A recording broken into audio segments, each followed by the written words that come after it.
So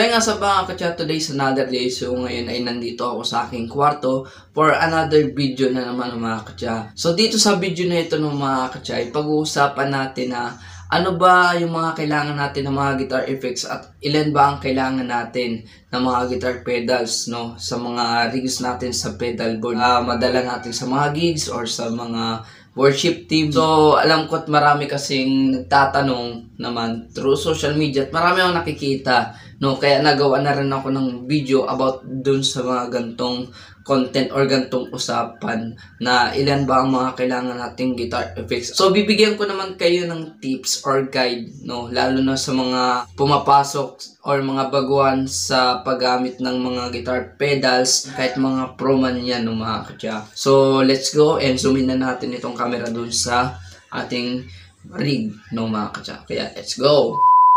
So yun mga katya, so nandito na tayo sa aking mga guitar effects at as you can see naman, no, napakasimple lamang yung rig rundown ko at nasa isang tabla lang siya, no, mga katya. Ito ay tabla pa naman nung sa kapatid ko doon sa cabinet niya, no, mga katya. Kaya hiniram ko lang, pansamantala lang naman. Mga nakarang video ang na-review natin, which is itong Mower Yellow Compressor at yung Kalin Clear Boost or yung booster, no. So kung hindi pa ninyo napapanood yung video, panoorin na ninyo at ilalagay ko naman sa description link. So, dumako na tayo dun sa ating pinag-uusapan na ano yung mga kailangan natin na guitar effects. So, tayong mga gitarista talaga, kahit sa mga beginner or sa mga baguhan pa lang or kahit sa mga pro, no, gustong-gusto natin yung mga maraming guitar effects magagamit natin at nandun yung mga favorite nating na mga tunog ng mga katya. Sample nung kay Jumbo Manlag, marami yung mga guitar effects niya. Kay Joe Malinaw, so kukunti lang yung kay Joe Malinaw. Pinakang favorite ko talaga kay John Frusciante, talaga isang haba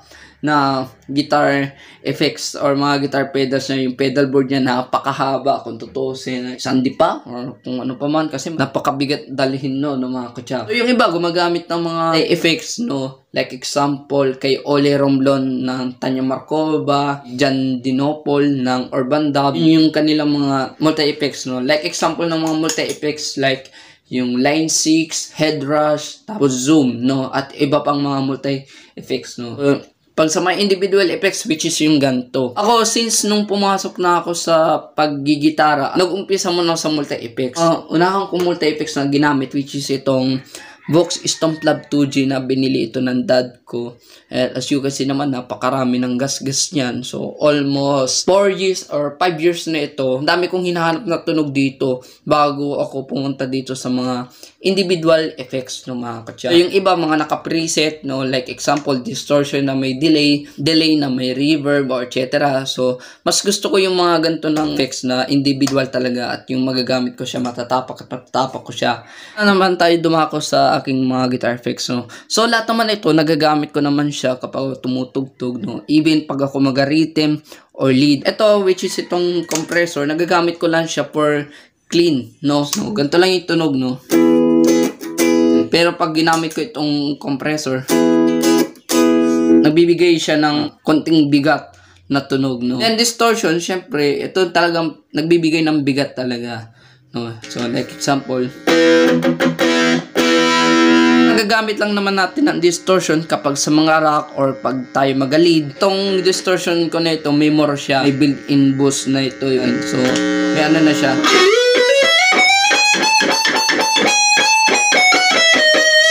Minsan nagagamit ko rin siya for sa mga rock. Pag clean boost, ay gamit ko lang siya kapag sa mga solos, sa pampangat, no? Like example, kapag mag-distortion lang ako, yan. Tapos pag dinagdagan ko siya,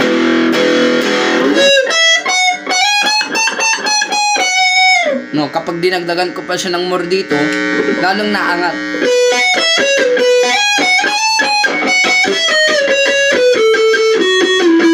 Then delay, no, syempre ang purpose ng delay, pinapaganda natin tunog kapag sa gumagamit tayo ng compressor.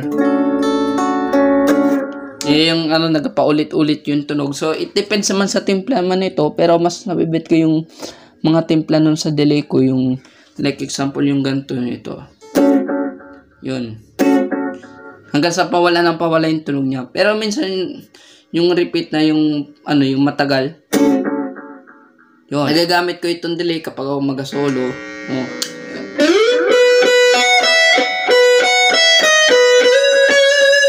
Tapos pag sinamahan ko siya ng ng clear boost. Pinaka-last, syempre, reverb, no? Ginagamit ko lang siya for ambience na tunog. Yung mga shimmer-shimmery na tunog na, like, example, yung ganito. No? So, pag sinamahan ko siya ng compressor at delay,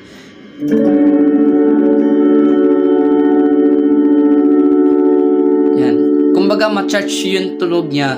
Favorite ko yung ganun. No? Ginagamit ko lang siya for synth, no, para hindi patay yung tunog, no.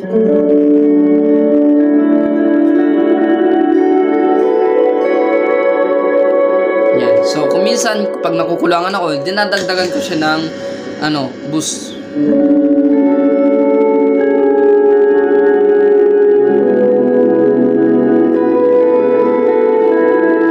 Hindi ko lang siya magamit kapag sa mga distortion. Itong reverb na ito, siya yung pang-ambience na tunog. Hindi siya yung katulad ng mga ibang reverb na nagagamit natin kapag mga distortion na mga lead. Siyempre, tuner, ito yung pampatono ng gitara. Kailangan natin yan. Kung hindi natin kailangan ng mga ganito, meron naman tuner na declip na nilalagay natin sa headstock, no? It depends naman sa atin yan, no, mga katya. Ang tanong natin dyan, ano ba yung mga kailangan natin ng mga guitar effects na magagamit natin kapag tayo tumutugtog? Halos lahat naman yan, may purpose naman yan itong effects ko na ito, no? Lahat naman nagagamit ko.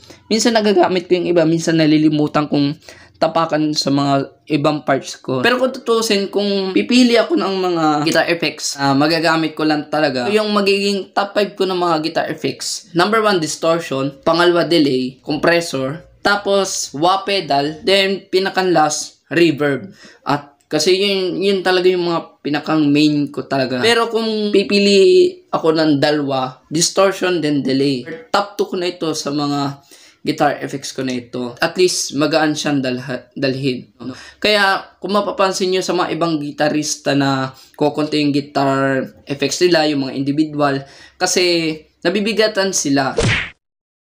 May mga reason kung bakit kukunti, kasi mabigat, tapos magaan kapag kukunti, no? Kaya mas mabuti yung magaan.